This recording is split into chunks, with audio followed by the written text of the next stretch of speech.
I want to share some case studies with you, fledgling and startup companies that I've worked with that have grown to become major global players.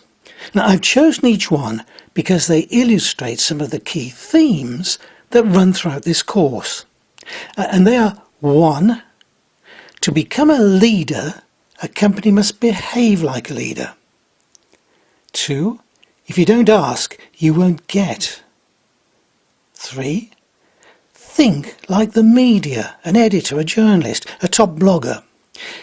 And that often means that you'll also have to, 4, think outside the box.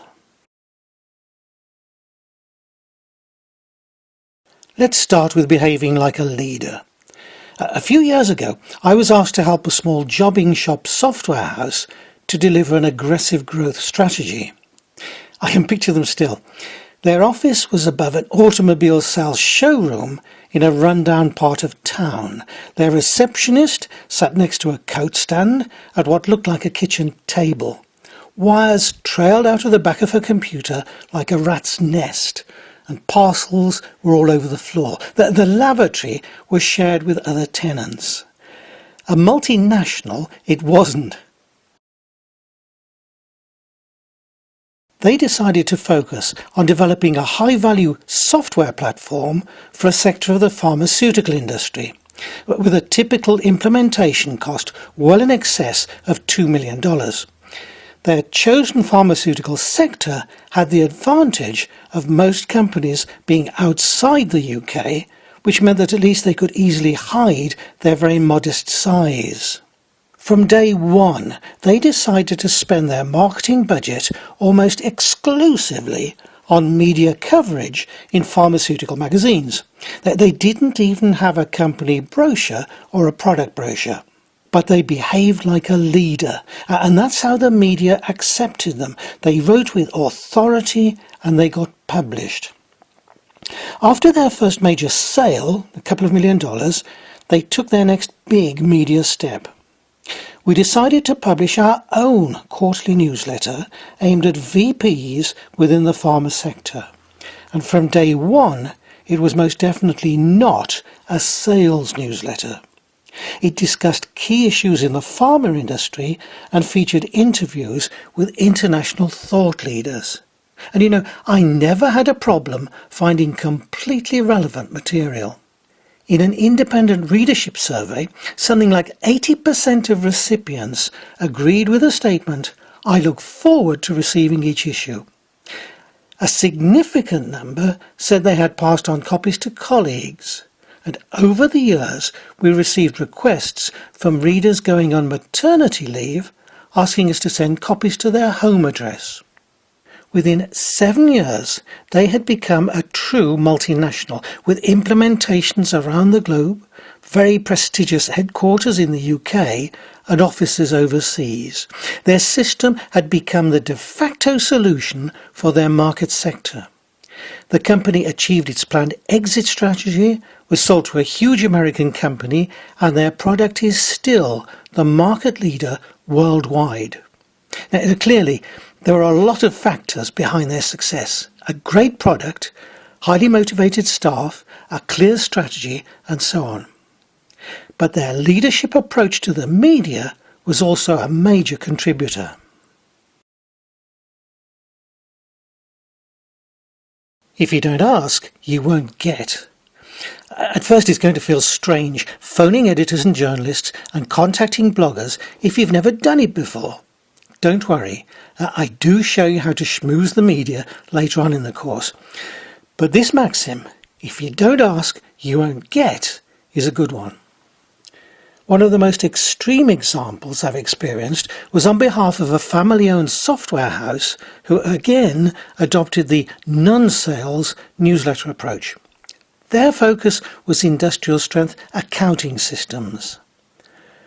Always on the lookout for big-name contributors, I contacted Microsoft and asked for an interview with Bill Gates. We asked, we got. An exclusive. Later we tried the same tactic for an interview with Prince Charles. We asked, we got. And remember, this was a little company in the north of England. think outside the box. One very new company, it was less than 12 months old, specialised in IT security. They had a speaking slot at one of the big computer exhibitions, along with dozens of other companies. No big news there. Unlike their competitors, though, who simply gave a sales spiel, we billed our session as 15 ways to hack the IBM AS400. We had a story. When we sent press releases to the computer press, guess which speaker got all the media coverage? Yeah, what a perfect example of thinking like an editor, turning a non-story, small IT company giving presentation at exhibition, into a compelling story. Another example from the same company, they had a hard core of target security directors who never responded to mail shots or telemarketing. So we developed a campaign based around the TV programme Mission Impossible. We bought a bunch of incredibly low cost, something like $10, Walkman-style cassette players. We recorded a spoof Mission Impossible message that ended with the inevitable, "This tape will self-destruct," and mailed it out to IT security directors of large companies. This is a brief expert. Good morning, Information Security Agent. Your mission, should you decide to take it, is to reduce an overwhelming mass of data into usable, meaningful information. Next, you must provide the right information to the right people in and outside your enterprise with the right access. It was a fantastic lead generation program, but once we'd produced the material, we then sent it to all the IT and security magazine editors.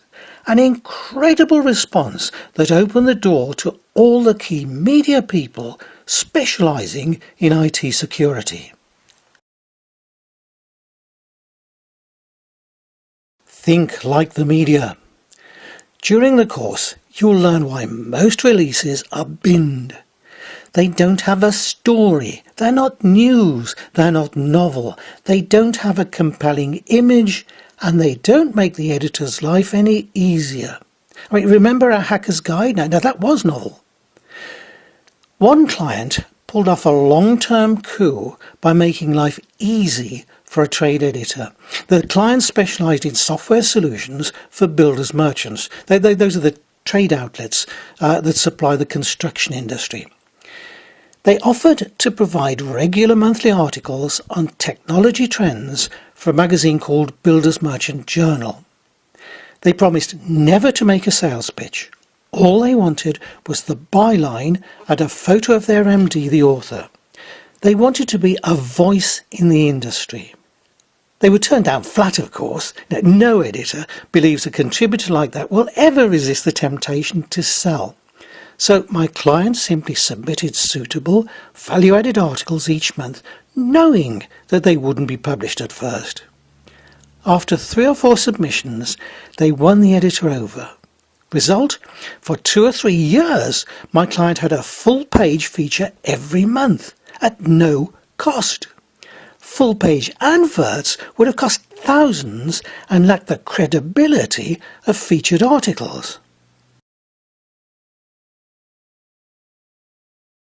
What do you do when asked to get local press coverage for a company that has achieved quality accreditation? An accreditation that probably thousands of other companies already have. Make it a novel photo opportunity. The company concerned rented part of a floor in an iconic Liverpool building known as the Liverbirds Building. It was used as the planning base for transatlantic warfare in World War II. We got an artist to airbrush a huge banner onto a photo of the building, a bit like a work by the artist Christo. Remember, he covered the Sydney Harbour Bridge with a giant drape? That one picture alone got coverage in all the local and regional papers as well as the trade press. One last one. A final example of thinking like an editor, thinking outside the box. In this example, we managed to get a complete non-story into the press, on BBC TV, Sky TV and other cable channels. I was asked to get coverage in the local rag for a 4-man startup company that was moving from their incubator office to new premises. And big deal, the Lord Mayor had been invited to cut the tape. That has got to be the ultimate nun story. Time to think outside the box. The company concerned specialised in selling high-tech security systems. I asked if their new offices included all the latest gizmos, and sure enough, it did, including something called a smoke cloak. A system that, once an intruder has been detected, instantly fills the room with an impenetrable but harmless smokescreen, totally disorienting. Next, I contacted the police to get statistics on office break-ins. Now we had everything we needed to grab an editor's attention. A story. A really novel story. Startup moves into the most secure building in the UK. Well, who knows? It might have been true. Saving the editor time and effort. We'd done all the research and handed the crime statistics and costs on a plate. A photo opportunity. Believe me, captured at the right moment, a smokescreen looks like Armageddon. Result? Full-page press coverage and prime-time TV coverage of what had to have been a no-go nun story. Sure, you can do it.